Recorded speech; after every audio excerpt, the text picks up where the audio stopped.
From UFOs to psychic powers and government conspiracies, history is riddled with unexplained events. You can turn back now or learn the stuff they don't want you to know. A production of iHeartRadio.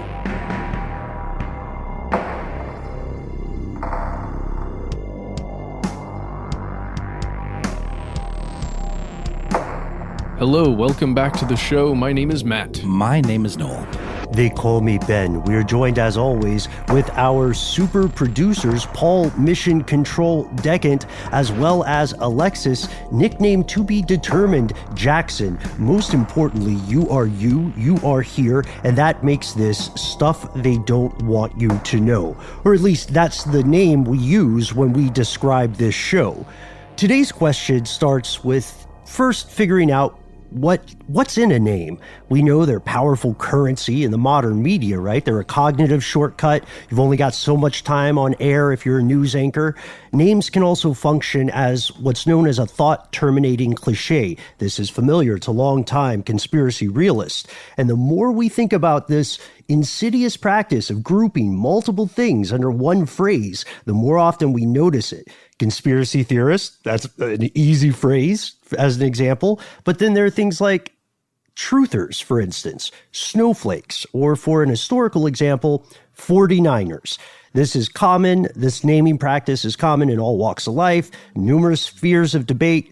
There's not one political group that does it more than any other. If you're watching the news in the United States recently, you are aware of a term that has attained a new prominence all its own.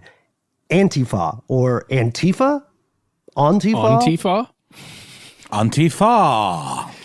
I think it just depends where you are when you're saying it, perhaps. We're going to find out what it means, and you'll realize that all of those kind of work. It's funny because Antifa sounds like someone's aunt who's like named Fa, or like short for Farah.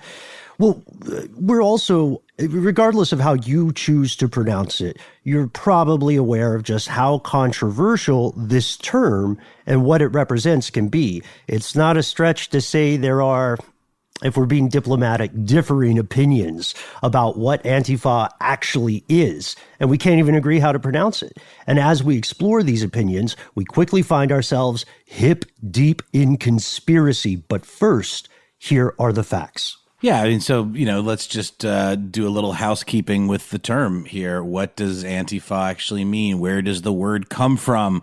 It seems to many of us to be a very recent development, at least here in the United States. The term traces back, however, to Germany. In the 1930s, the Communist Party of Germany had a wing called, I'm going to do my best here, Antifaschistische Aktion. I'm not perfect, but I think that was close. There's a lot of repeated sounds in that one. It's I had to do a double take. And this later became referred to by a much more abbreviated and punchy word, Antifa, or of course, anti-fascist. Okay, so one thing, I want to hear what you guys think about this. This is entirely my unfounded opinion. This is not a fact and should be not taken as such, but it seems to me if you want to build a lasting movement or rally around some sort of cause, it's smarter to make a name that stands for something rather than against it. Like a good example in this nomenclature would be the two very different names used on opposite sides of the abortion debate. Supporters of abortion are most likely going to describe themselves as pro-choice, right? And opponents would describe themselves as pro-life. They're not anti-abortionist by their own description, and people aren't necessarily on the pro-choice side describing themselves as pro-abortion. I don't know. There's a marketing power in names there. So like anti-fascism starts as what? Like it's against something that already existed, right? Yeah, but it's against something that I think most people would typically characterize as bad. Right? That's the thing that's so interesting about this whole debate. Like I don't know, Matt, what do you think? I would say first we have to know what fascism is, right? And that's another part of this whole thing. That word, that term gets thrown around an awful lot. And, it's on us to learn what that is before we are throwing around Antifa. Yeah, right? like if my boss makes me work on a weekend, I call that person a fascist. That's appropriate use of that term, right? Well, we're going to find out here in a moment. The big thing is that today, when that term Antifa is thrown around, it's really misleading because it's being applied to a ton of different individuals, of groups and organizations, of even the tactics that are employed by individuals or groups. And the idea here is to fight fascism, right? It is short for anti-fascism or against fascism. So what exactly is fascism? Right. And now we're in even deeper definitional water, right? Because fascism, like Antifa or anti-fascism, doesn't really have its own solid definition. Fascism does have a fascinating history. Sorry. I'm going to leave. Yeah. I can see You Noel. can't leave. You're already home, Matt. Where are you going to go? Anywhere but here. I see Noel in the Zoom going, we're just going to move on. We'll pretend that. No, we roll with this here on stuff they don't want you to know. But it's true. It's a word that comes from something seemingly pretty innocuous. It's an Italian word, fascio, referring to a bundle, which in this case would represent like groups of people.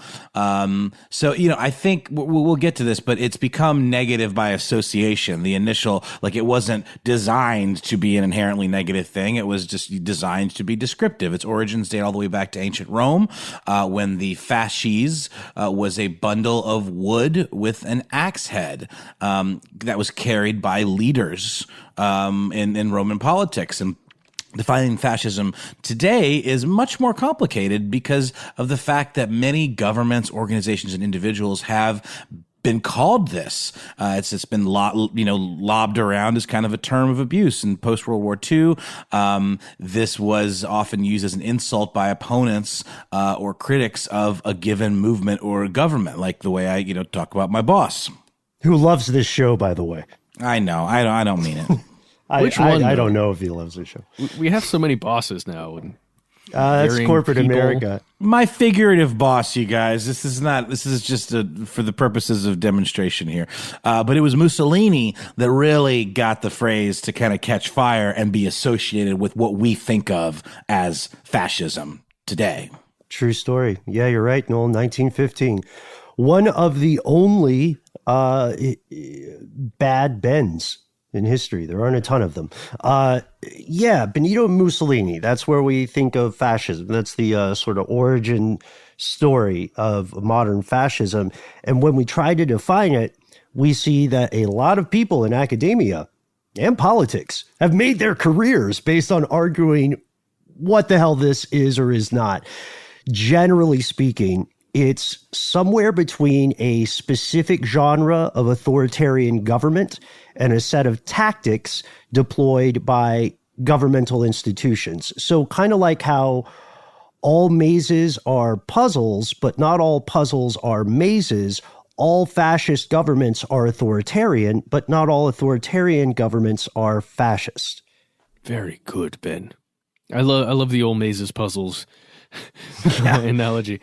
So let's talk about what those characteristics are, right? And some of them are, how they function and then what they do, actions they take. So you could describe a fascist group or government as being very, very against and opposed to their opposers. So anyone who is going to be a dissident or not believe the same things that they believe or fight against, the desired beliefs of a populace, they're going to aggressively attempt to suppress that or block that in some way.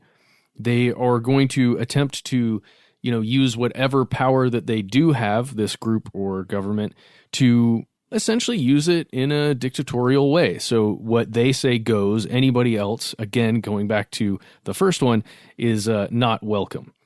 They want to have intense control on everything that occurs within their society, within the whatever it is that they control, right? That's everything from the economy to what people can and can't do in their personal lives. And another characteristic here is that depending on how, let's just say it's a government, depending on how the politics and government work within an individual area, when you have a fascist group in power, essentially, this group is going to see fit to change whatever rules existed prior to them coming into power, right? That's, I guess, one of the things that we could say there. Well, I think hand in hand with that comes a strong sense of nationalism. Right? Yes. Because there has to be an othering, in order to say we are the ones who are right. We are the righteous path. All others who oppose us are wrong and therefore need to be shut down. And that requires kind of like it's us against the world. And that inherently is a pretty nationalist kind of view, right? Well, yeah, that's a very important thing here is that wherever they are functioning, there's going to be a us versus everyone else attitude, essentially, that's put forth in everything from laws to, small things on the books that you wouldn't call a law necessarily, just kind of a norm. Ultra nationalism is certainly a factor here. Mm-hmm. And it's sort of the way that, this is a weird sentence I never thought I would say, not as a ding on capitalism or fascism, but a comparison I think that's worth making is that the same way capitalism must have a profit motive to exist for that mechanism to work, fascism must have a conflict motive to exist. Fascism must exist in opposition to something. And also, it's super convenient if you're an iron-gloved dictator because you can just change what fascism means whenever you want. You know what I mean? We've always been at war with East Asia, right? That's one of the most pivotal, impactful lines of fascism in fiction. And Orwell himself, of course, avowed anti-fascist or Antifa member. But so Antifa is something we can't fully define, fighting something that we also can't fully define. We know the characteristics, we know the actions and the tactics, but I'm intrigued to hear more about Antifa history, because like you said, it didn't start in 2017 in Charlottesville.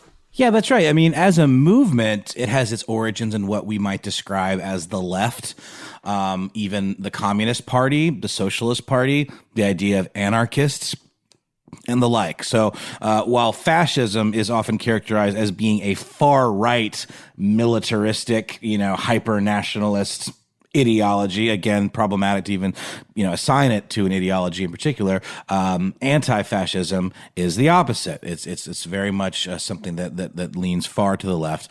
Part of this comes from the simple order of operations that you find in history. Leftist groups were the first primary targets of fascist violence. And it arose as a reaction to that violence, as a way to organize and protect folks that were identifying in this way from these types of attacks. And there's an author who is cited quite often when discussing this topic. His name is Mark Bray, and he wrote Antifa, the Anti-Fascist Handbook. And he writes about how, the modern movement of Antifa, it really started in the 1980s. And there's a group at that time called Anti-Racist Action. Its members confronted neo-Nazis, another pretty modern movement of an older thing, right? They would go to punk gigs, music, performances and everything.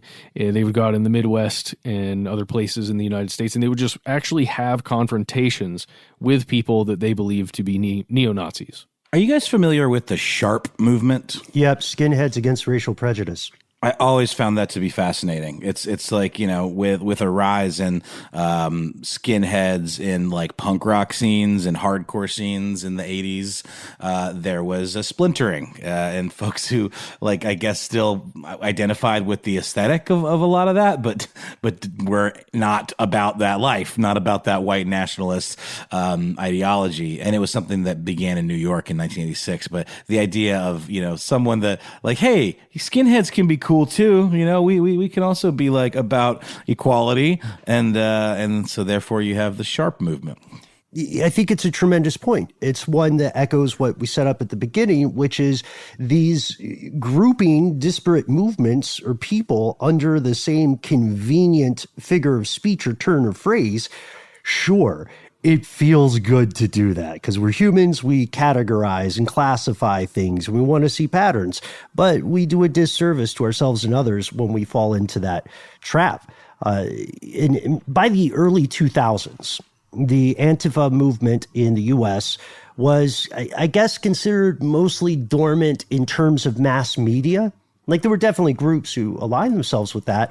They just weren't getting in CNN. Yeah, and they certainly weren't getting in CNN, but they were showing up every once in a while. I don't know if you guys remember, especially during George W. Bush's presidency, there were a ton of protests, and there was some reporting on anti-fascist movements, but it was very few and far between. And I can't recall at least any major protests that turned violent in a way that the group in power, whoever was president at the time, whoever was running the show, that they had such a response, I guess, or a public response against this group or people who they labeled as Antifa.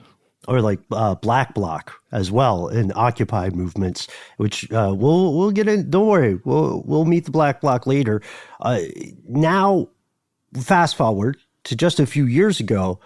Don't call it a comeback, or do call it a comeback. Antifa is back in the news. They get new modern prominence after the events of what was called the Unite the Right rally. You probably remember the photographs that went around the U.S. and the world of people marching with tiki torches, saying things like, "Jews will not replace us." This was a gathering of numerous right-wing groups, including, as you can tell from that slogan, white supremacist, in Charlottesville, Virginia in August of 2017. Antifa was back in the news, described as counter-protesters in this debacle. And today, it'd be surprising to look through most news sources on their websites or watch most news channel shows and not notice some sort of mention of Antifa. But there are groups who identify as Antifa. It's a very real thing. This wasn't made up out of whole cloth. The problem is that there are a number of groups identifying with this, and they have different, at times contradictory goals, and they have an even wider range of different tactics, right? Yeah, that's right. I mean, it would typically be stuff you would categorize as nonviolent, like chanting, shouting, having sit-ins, human chains, holding up signs, the like. But Antifa has become controversial because they're like any lumped together large movement that there are many, many kind of splintered factions of, like with the skinhead example. There are going to be more extreme little kind of offshoots of this. So some of these factions of protesters, that's often referred to as agitators, which is another kind of term of abuse that's very easy to categorize all of the members of this movement as agitators because of a couple of bad apples or whatever, if you will. God, I hate that term, but it's what we have. So there's a belief in direct action, confrontation, and at times violence. That can include things like actual weapons, pepper spray, brass knuckles, throwing bricks through store windows and cars, vandalism, graffiti, knives, and, switchblades, things like that are easily concealable. And in the modern day, it can include internet-based tactics, things like doxing, when you release people's personal information, or basically, just outright misinformation spreading about individuals and trying to ruin people's reputations online. So, for example, releasing personal information about a victim online, getting someone fired for their political views, putting them on blast in that way, not in a positive way in which someone maybe deserves it. But I guess deserving it depends on which side of the argument you're on. Some of these folks who are righteously indignant might believe that they are doing the right thing, but that's not really the point. So why are there so many conflicting narratives? And is there one way? Is there like a truth core to this whole thing? So it really does take us back to the main problem here. And that's in the same way when you're dealing with a group that has no leader, right? That has no head, that has no mission statement essentially for the entire group and control, from one sector or from one governing board, however you want to put it. Just like Anonymous, the same thing with Antifa, there is nobody at the helm. It is like-minded people that identify as this movement, as Antifa. And again, much like groups like Anonymous, with Antifa, when someone claims they are Antifa, they are Antifa. That's how it goes, right? Mm-hmm. And that's your qualification, is wanting to be that, right? Yes. And then generally, there's no swag to buy necessarily. I'm sure you could find it somewhere on Pinterest. Somebody's got an amazing Antifa store there. It's not like the KKK or the Communist Party. I'm picking two different organizations, so I'm not picking on anyone. Like, you want to be in the Communist Party, you have to apply to a body. You have to join. There's a membership. There are probably dues.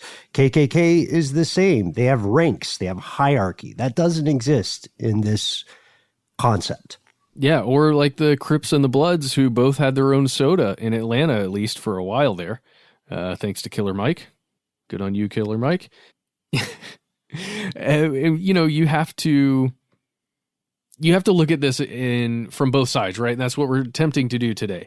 So not only do you just get to decide that you're Antifa and then you become Antifa, in the same way, if you have an opponent, let's say, or someone that you dislike their views with, and you label them through your words or actions Antifa, then guess what? They are. Until that person comes forward and proves that they are not, right? And then you could say that's exactly what an Antifa member would say. It's really good. You're absolutely right, Matt. The definition is dangerously malleable. If you think about it, it's like beauty or pornography. The definition all too often lies in the eye of the beholder. And for anyone interested in what a problem those two definitions have been, I would recommend checking out the court case in the U.S. pertaining to James Joyce's Ulysses, where the I think the deciding legal opinion was some highfalutin version of pornography is pornography. Everybody knows what it is when they see it. 100%. With Mapplethorpe as well. Sorry, I didn't mean to interrupt. You're totally right. And that's problematic because that's how Antifa is used as well, where we don't have a good definition, but it's used by people in power as, oh, that's what it is because I know it when I see it. And it's this slippery definition that fuels the numerous ongoing conspiracy theories about Antifa. What are we talking about? We'll tell you after a word from our sponsor.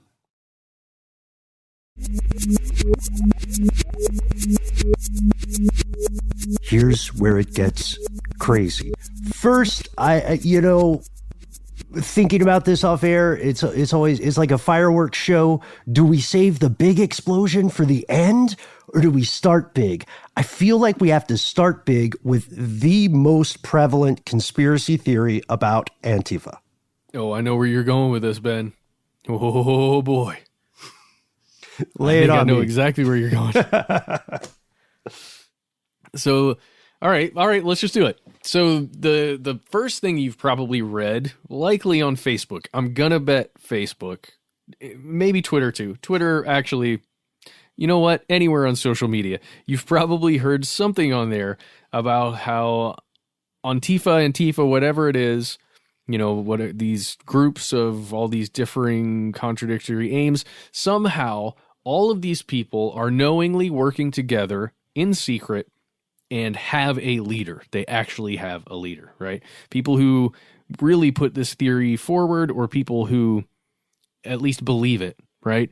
They will argue something like astroturfing that we've talked about a lot on this show, where essentially there would be a lot of varying groups standing in that you would see in the spotlight, right? But they're actually standing in for something else. And the group, that's kind of like a front company. But in this case, it would be as though every time you see a big group of protesters, they aren't actually there of their own volition. They aren't actually there to protest something. They're being paid to be there. They're like, straw men protesters? I don't know what to say about that, guys. But ultimately, people who believe this would put forward that these really wealthy, generally left-wing individuals and groups are the ones that are behind Antifa. They're the ones funding them, radicalizing them, putting them on buses or in other ways to send them to towns and cities everywhere to wreak havoc on the United States, on both the status quo, on the infrastructure, on the economy, on everything. And they're doing it for their own nefarious and probably for, money and power reasons. But Matt, a leader of this type would have to be very, very wealthy and have lots of resources and also wield a lot of influence politically, right?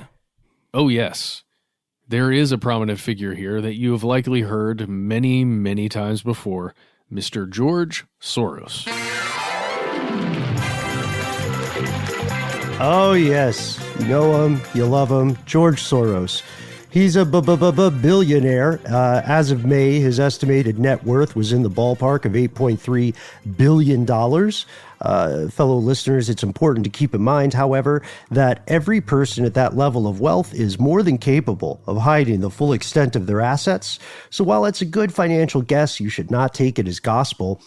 Soros has been accused of so many things. He occurs in conspiracy lore not as often as the Rothschilds, but he's an up-and-comer on the charts. He's been accused of vowing to destroy the United States. Reuters claimed to have debunked this, but the belief remains. He's also been accused of outright owning Antifa, kind of the way you would own maybe a trademark or a company or a battalion. And he's been accused of owning the Black Lives Matter movement as well. This comes from one of his primary political enterprises is something called the Open Society Foundation.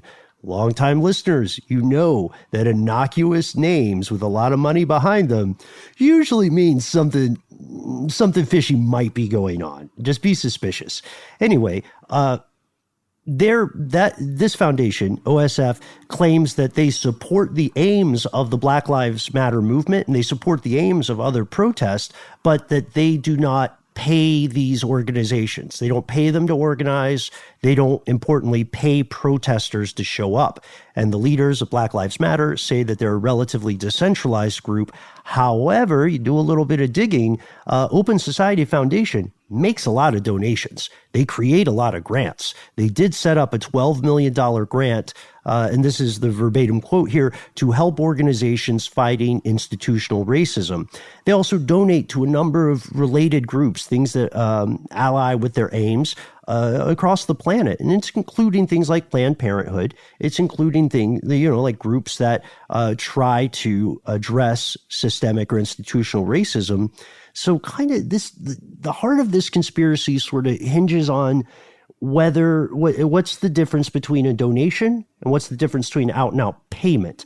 Like, are you giving people support because you believe in their mission, or are you paying them to do a specific task? You know what I mean? Yeah, well, and also it arises the question of whether or not by supporting, you are talking about bussing in protesters or some action like that, which is something that occurs.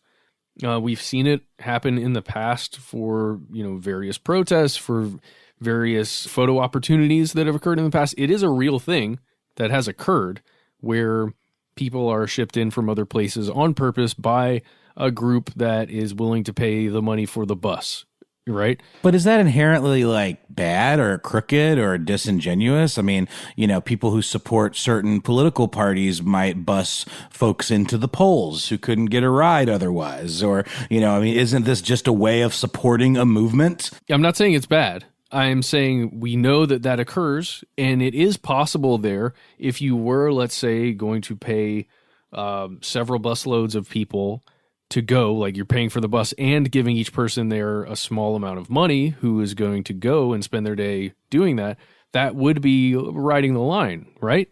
Hmm. Yeah, I mean, these are both fantastic points. I guess I would say, first off, I can't speak for everybody in the conspiracy stuff fam, but I've never donated millions of dollars. What I have donated, has not at this point at least reached some threshold where an organization cares specifically what I want. Like if I donate to a literacy fund, they're not going to me and going, oh, is there any book you don't want kids or the elderly to read? They don't care. I'll just get a letter that says, hey, thanks for agreeing with us that people should be able to read. So I don't know how much power is there, but that point about what services are rendered or, what that money is supporting, it's kind of like, the argument is like with the Tea Party argument where people said these folks might think they're grassroots protesters, but they're being funded and pushed into the forefront by very powerful right-wing entities. And that did turn out to be at least partially true. I just don't know. I think also I don't know about you guys, but I have a little bit of a billionaire prejudice. I just we see the way that countries with less money than Soros are able to already influence elections, right? In a tremendously effective way. So isn't it kind of circuitous to take the long road around when you could just buy politicians? I don't know. Maybe it's about the journey. I don't know what it's like to be a billionaire. Whatever it's about, I think it is worth us doing an entire episode on George Soros because there are so many current conspiracies surrounding him that it would be worth our time just to look into him and all his various groups and see what we can discover. Yeah, people on Here's Where It Gets Crazy were asking for that as well. So agreed. Okay, so that's the big tent. That's what you're most likely to hear about Antifa conspiracies. And it's not always Soros. We just think he's an excellent example because he is so prevalent in these ideas. But there are other Antifa conspiracies out there, and some of them might surprise you. I guess we call this first group the anti-Antifa conspiracies, the anti-fascist conspiracy. I don't know. Yes, and to jump into these anti-Antifa conspiracies, it would be really helpful if you could take your mind back to the good old days of Batman. And now when I say the good old days of Batman, I mean just before Ben Affleck got involved. So around the time of Batman Begins and The Dark Knight, specifically in The Dark Knight, there is this amazing scene where Michael Caine comes in and he says, "Some men just want to watch the world burn." And I think he's right. No, I'm just joking. I don't know if he's right or not. But that is the accusation of Antifa, or groups calling themselves that, or people identifying themselves as that and wearing, shirts that have it written on them that are usually black. But the concept here is that, the true motives behind this group or people believing that is it's essentially chaos, but the absolute dissolution of any kind of government, any kind of ruling faction that exists, and just bringing us all back to zero. It kind of reminds me of Mr. Robot in a way. It reminds me a bit of the F Society from that show and series. Just occurred to me that maybe the F Society stands for F Society. Yeah, this is very true. I think so. Yeah. Well, the problem here is that they're not, people making this accusation aren't necessarily wrong, but they also aren't necessarily right either. It's all of this stuff. It's such a gray area because there's probably some truth in that concept that there are people who identify themselves as Antifa that would like to see some of the major, governing bodies and governments across the world just kind of having to start over, at least to some degree, right? I mean, anarchists are real. Anarchists are probably, at least to an extent, involved in Antifa gatherings, let's say, or people who identify themselves as that. But how much or how little, what that actual influence is, we just have no idea. We honestly, nobody has any idea.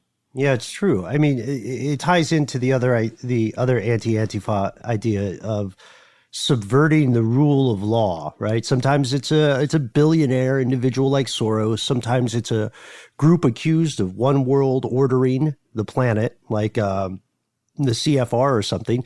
And then sometimes it's just plain old anarchists want to see the world burn. This does tie in, though, with the other conspiracy of using well-intentioned movements to as a vehicle to push for a different, unrelated, violent agenda.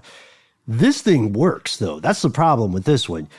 We know even the most cursory study of human history shows that people are easily led and easily misled.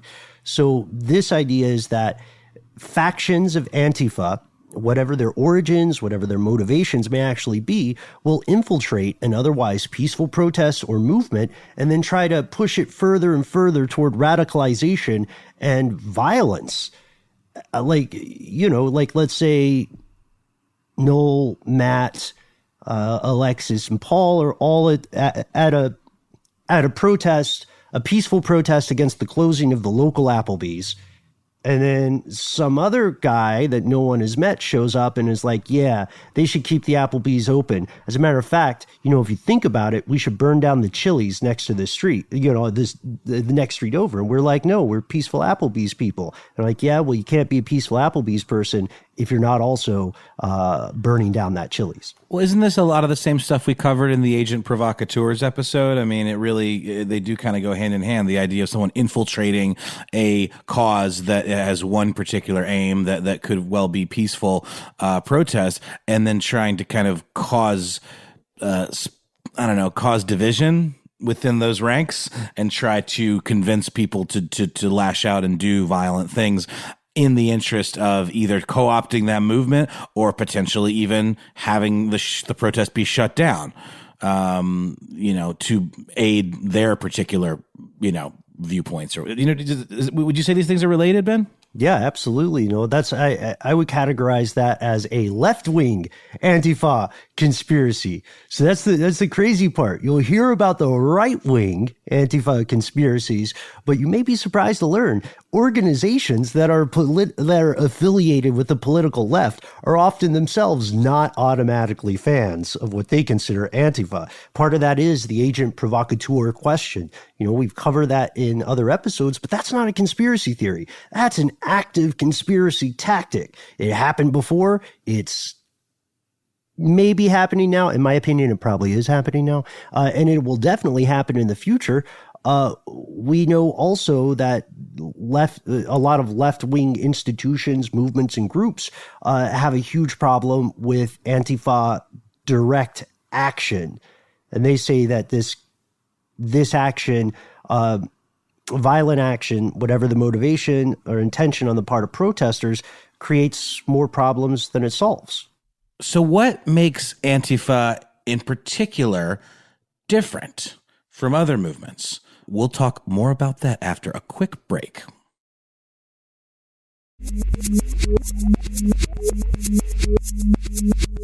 And we're back with the question, what makes Antifa different? Why is it so special? Why is it popping up now more than in the past? When we've discussed that it's historically been a thing for a while.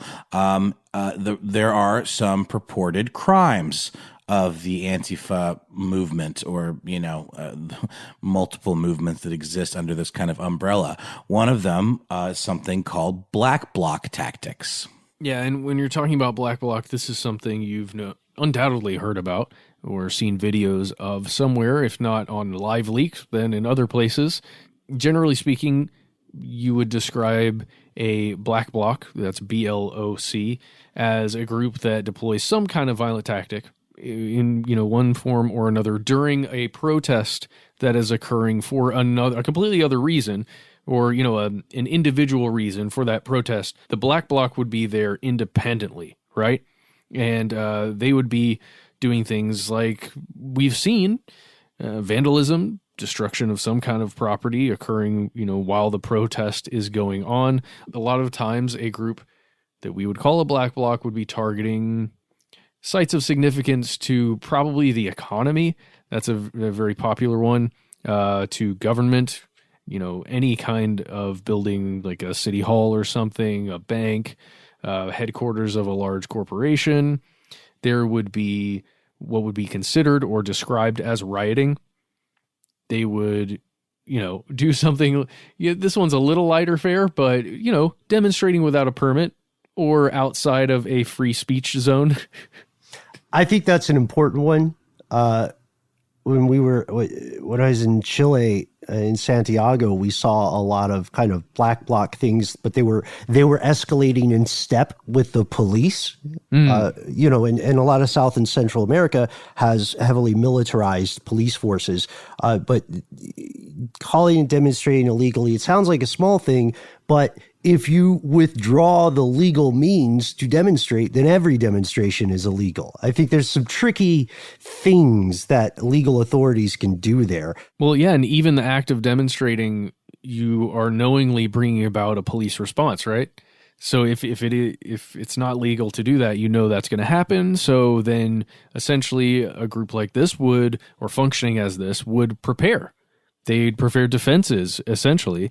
Barricades. They would encourage others to come out, with them and do the same thing. They would provide perhaps weaponry or other equipment for others, as well as providing medical care on site for anybody who's injured in their efforts.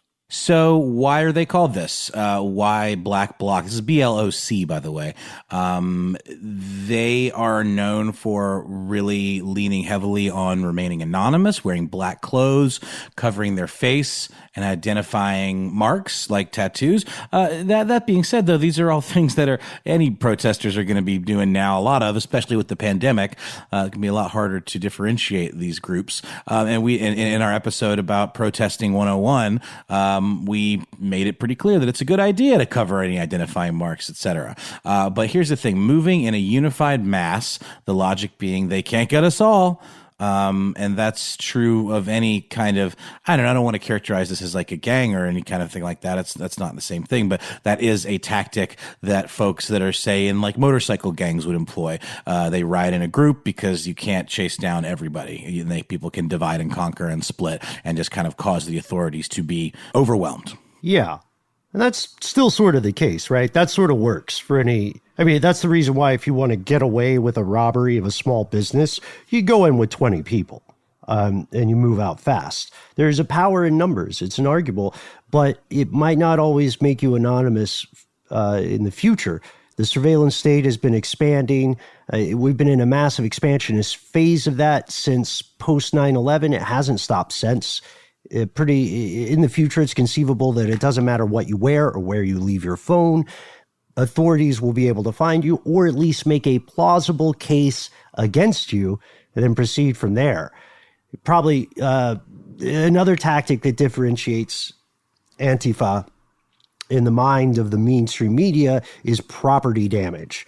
And it can feel pretty, I don't know about anybody else. I can't speak for anybody else, but it feels a little off and pretty cold when you're seeing protests about massive injustices and loss of human life. And then the first thing someone in authority says about it is like, we have to protect the corporate building. You know what I mean? Like what is the hierarchy? Where do people stand in relation to property? It's an ongoing argument in this country. So the idea here is that Antifa is different from a lot of other protest groups or ideologies because purposeful physical violence is in play somehow. So in 2017, activists self-identifying as Antifa or Black Bloc were accused of throwing Molotov cocktails, causing $100,000 worth of damage in the Berkeley protest, February 17th, 2017. So that's like one example. You can find a bunch of other examples as well. And they're often, what's weird about this is a lot of the accusations of violence against people or against property on the side of protesters is leveled at Antifa when people calling themselves Antifa show up as counter-protesters to right-wing events, Unite the Right, or like I don't know what, I making up a plausible title in my head would be like Freedom Rally. I don't know. Sort of like in movies that don't have a lot of budget where you see products and it's like a jug of milk that just says milk, or like a thing of juice that just says orange juice. Right. It's like that. But the thing here, though, that's interesting is that proponents of Antifa or supporters or people who say, they identify with this or related movements, they'll argue that the media is misleading people, that what is characterized as purposeful violence is often instead self-defense. And this is something you brought up, Matt, that I think is a very, very interesting thought that doesn't get addressed often enough. Oh, yeah, sure. And it goes back to the 1930s again, this time instead of in Germany, in Britain. And they had their own anti-fascist movement there, Antifa, when there was a group gaining in popularity, a political group gaining popularity. They were known as British Union of Fascists, at least according to reporting done by Vox. And around that time in 1936, this group was attempting to have a large parade. Okay, this is a place called Cable Street in London there. And what this group did, the British anti-fascist group did, was actually throw homemade bombs and bricks and other weapons at this group attempting to have a parade down the street, to the point where they had to leave. The whole point here was to preemptively attack them in self-defense, and which sounds crazy, but the reasoning here is to defend against the possibility that a fascist group would eventually come to power, right? So they're defending themselves now for what the future would hold if this group came to power. It's logically difficult. It's tough. But imagine if you could have done that prior to the Nazis getting to power, and you did it effectively enough where the Nazis just had to go home and be sad. Yeah, but that's the time travel question. You don't know what happens because you're changing the timeline, and history is obdurate. History doesn't always hinge on one person. Guarantee you, if you go back in time, in that era of Germany, rise of Nazi power and Adolf Hitler, and you kill Adolf Hitler as a child, there will probably still be a Nazi party. There will just be a different lunatic making speeches, and you'll be locked up because you went back in time, and as far as they can tell, you just killed a baby. That's it. You're not a hero. Yeah. Well, it does go back to the United States campaign of preemptive strikes against a lot of countries in the Middle East that were occurring in the early 2000s. Like, they might attack us someday. Yeah. It's weird because I think anybody listening with a critical enough mind can see both sides of that. I think you can see the concept of wanting to protect yourself against a group that may rise to power that would be very dangerous, at least that you believe personally that would be very dangerous. And also that you can't predict the future. It is just, okay, it's a complicated process of thinking through. Well, let's look at it from another side too. I think this is a tremendously important thought. So let's flip it a little bit, flip the narrative and say, what if in the halls of power, the argument is, look, we're playing fast and loose with the Constitution. We're cutting some corners because we are preemptively defending the country, because Antifa may be, primarily known as protesting groups now, but we think they're going to be terrorists. It's not just a thought experiment. That's literally what's happening, or what's kind of in the mix, in the dirty cauldron known as Twitter. Well, and that's sort of where we get to the point we are in terms of the rhetoric surrounding Antifa and the way it's used to label folks that may have nothing to do with it, may not identify as it or even align with any of these concepts. But it's something that the president has used quite effectively to label folks who disagree with him or his policies or with protests to kind of, malign or in some way diminish the idea of a peaceful protest or the idea of the cause that a protest might represent by labeling folks as Antifa and consequently labeling Antifa as a terrorist organization. This is something that he has pushed for. In June, he tweeted something to that effect. And this is absolutely in line with the administration and the Justice Department's ongoing argument that Antifa groups are the source of violence in all recent protests. And yet, if you've been paying attention, it's not one thing. So it's that absolute leaning into this kind of bundling up of labeling this, multiple kind of splintered groups into as one thing, all of which must be about the exact same thing, which is violence, disruption, agitating, and just basically characterizing it as being against the rule of law. Yeah. And of course, anyone can have any intention they want at any time, just like an opinion. But when it comes to the law, there are tricky things there. The U.S. doesn't really have the legal mechanism to do what the current administration wants to have done. The U.S. government only formally designates foreign groups as terrorist organizations, or FTOs. And that means the actions have to be taken internationally through a larger organization, right? The Soros theory would have to be real. And Antifa, or people identifying as that, to your point, Matt, they do exist in other countries. It's not an American enterprise. It started in Europe. But those folks are acting autonomously. They just sort of agree that they would like to use the same methods. So it doesn't seem like that meets the requirements for the State Department to label it a terrorist organization. But again, what's in a name, what's in a designation, federal law enforcement already uses domestic terrorism categories to organize and describe cases, right, where they bring up the name or the phrase Antifa. And then there are already a host of anti-terrorism laws that authorities can use against what are called domestic extremists. So we really quickly fall into legalese here. But as we know, in a post 9/11 world, that kind of legalese is too often words and wind. You know what I mean? And the practice can be very, very different on the ground. We should say, of course, that people who identify as anarchists and activists using these tactics disagree, surprise, surprise, with the administration's claims. They say there's not any evidence. And then some other people say, well, shouldn't you consider designating far-right extremist groups terrorist as well? It's a fair question. Yeah, I mean, remember when the FBI tried to label Juggalos as a terrorist organization? Oh, I thought it was just a gang. Yeah, that's it. Sorry. Potato. No, I know they're very different. But no, you're absolutely right. It does point to a political motive. One cannot, at the very least, it's hard to argue with that.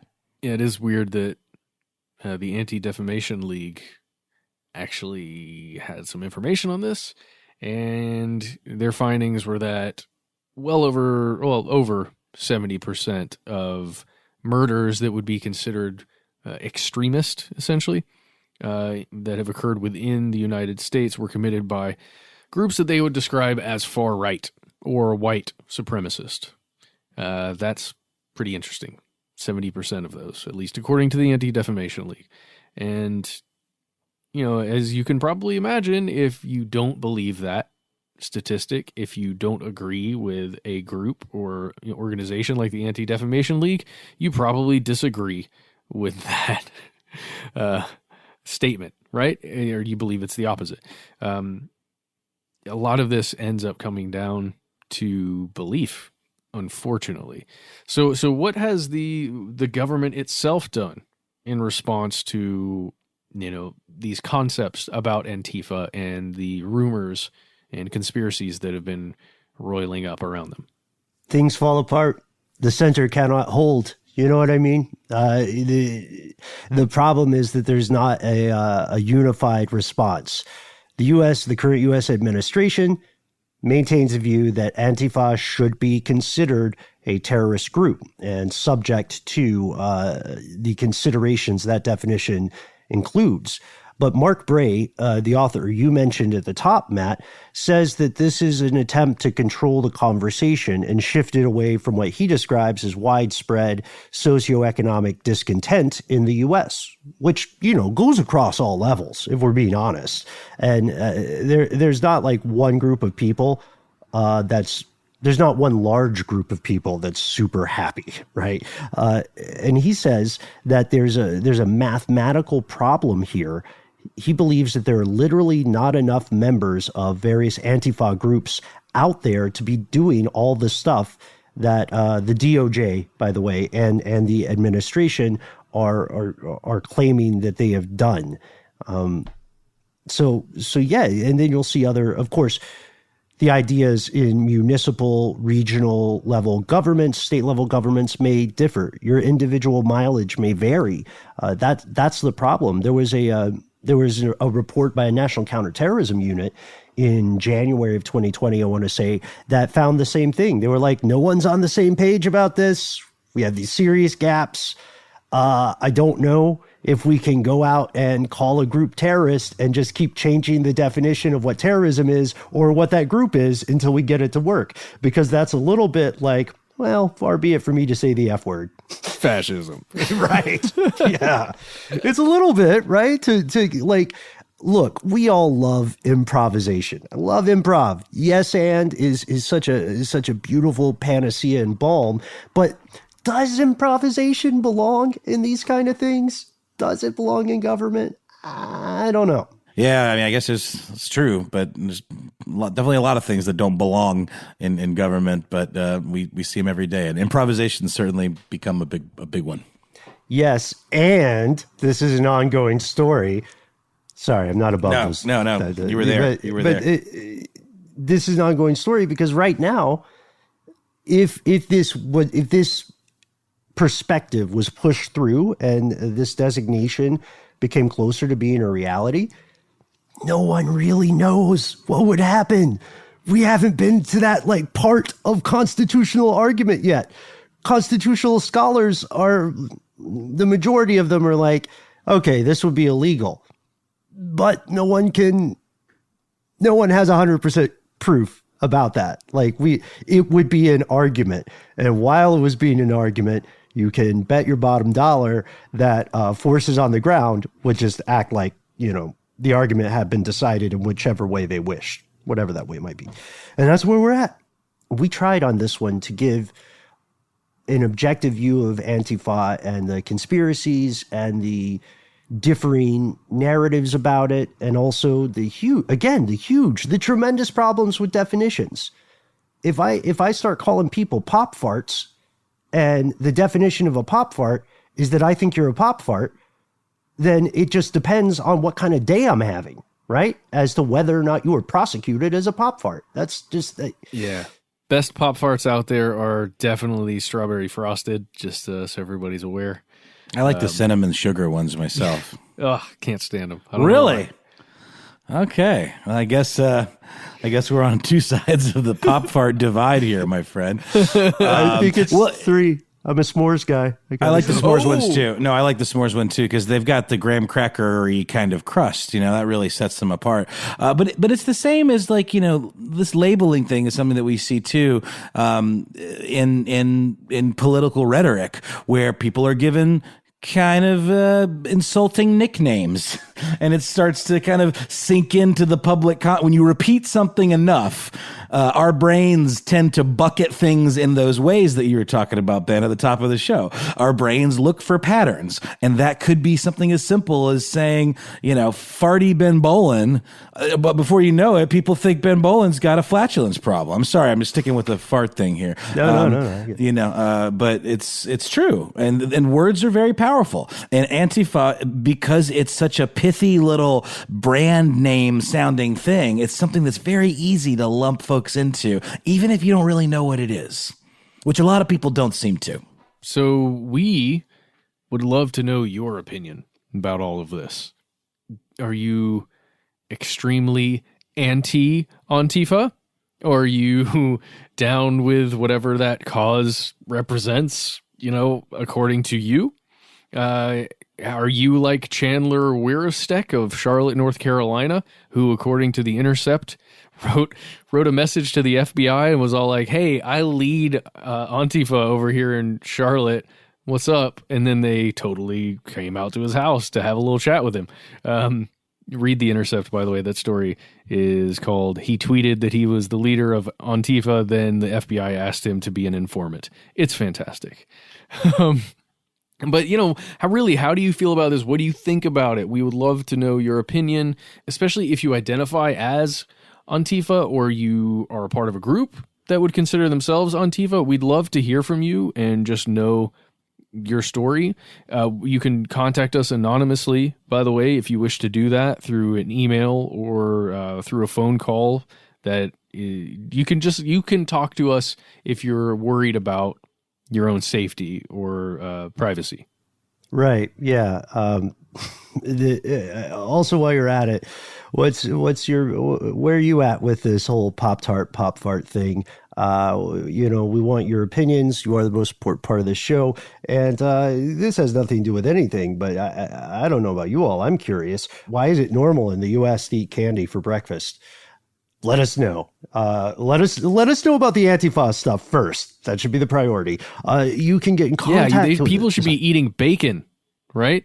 Just bacon for breakfast. Just bacon. You know it. Let us know. You can find us in so many ways. As Matt said, you can find us on Facebook. You can find us on Instagram. You can find us on Twitter. Of the three, we highly recommend our Facebook community page. Here's where it gets crazy. You can also find us as individuals online. Yeah, if you'd like to do so, you can find me on Instagram. I am at HowNowNoelBrown. If you want to know my Instagram handle and you're upset, you're going to have to listen to another episode of Stuff They Don't Want You to Know to figure out my handle. Ooh, well played, Matt. Way to hold the audience hostage, my man. Oh, God, the master at work. Changing the rules as we go. Doing a chef kiss for you, man. Okay, yeah, you can also, I've been building out some survival kits for friends and families. You can watch a little bit more of that at Ben Bolin on Instagram. You can also find me on Twitter at Ben Bolin HSW.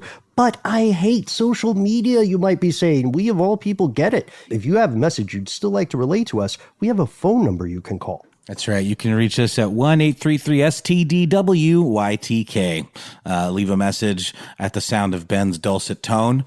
And I think they're, 3.5 minutes-ish a piece. So, try to be brief if you can, but feel free to leave a couple if you need to continue the story. And now we've got a weekly outlet for these wonderful messages from you, the most important part of the show. So bring them on, and you might hear yourself on the show. Please be sure to let us know if you want to remain anonymous, if you want us to take your name out entirely. We've been taking last names out just as standard operating procedure, but just let us know if you want to, what level of anonymity you wish, and we will honor that. And just as a counterpoint, the shorter and sweeter you make your message, no matter if it's a suggestion or comment or whatever, the better. Because honestly, we're still in the midst of June messages right now, trying to make our way through them. So hopefully very soon we will catch up. But it's a relatively good problem to have. These are really great stories, and we're finally at a place where we can actually kind of push some of those out for all of you to hear. I'm personally excited about it. Me too. I think we're all excited. Just shorter and sweeter could be better if you wanted to. If you don't want to do any of that stuff, but you still want to contact us, you can always reach us at our good old-fashioned email. We are conspiracy@iHeartRadio.com.